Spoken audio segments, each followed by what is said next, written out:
Paslaptingieji radio centro balsai. Žaidimą pristato Lietuvos draudimas. Lietuvos draudime šiemet mokėk mažiau nei pernai. Radio centro eterėje dar vienas bandymas atskleisti paslaptį. Kasgi tas trečiasis paslaptingasis radio centro balsas? Šios valandos žaidimo dalyvis Vaidas Vilpišauskas iš Alytaus. Sveikas gyvas, Vaidai. Sveiki. Kaip gyveni? Ačiū, gerai. Kaip šventės? Irgi gerai. Puiku. Vaidai, 17 550 litų. Toks yra pagrindinio prizo dydis. Tu turi įvardinti visus 3 paslaptingusius radio centro balsus teisingai ir visi pinigai yra tavo. Pasirengęs tai padaryti? Gerai, prieš tai dar kartą išklausyk frazės. Pasirengęs? Gerai. Radio centras. Muzika Masėms. Vaidai, klausau tavęs įtempęs ausis. Rosita Čivilytė, Zenonas Vaigauskas ir gal Paulius Čerpauskas.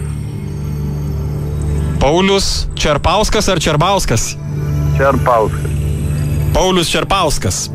Ja, taip. Manai, kad Paulius Čerpauskas yra trečiasis paslaptingasis radio centro balsas? Taip. O kas yra Paulius Čerpauskas? O dabar net su maišėt mane, net nežinau, ar BRP. Vienas iš radio centro vedėjų, ar ne? Tuomet Čerbauskas. Čerbauskas tuomet. Taip. Rosita Čivilytė, Zenonas Vaigauskas ir Paulius Čerbauskas. Taip.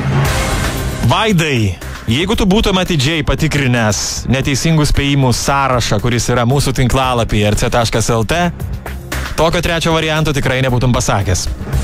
Supratau.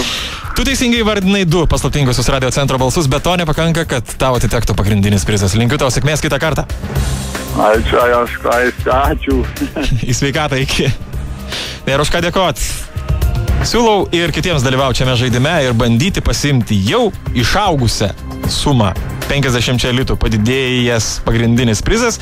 Kitą valandą pagrindinio prizo suma bus 17 600 litų.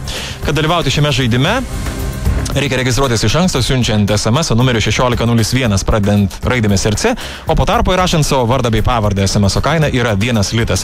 Ši registracija baigsis be 15:11. Paslaptingieji radio centro balsai. Aš esu. Ne, aš.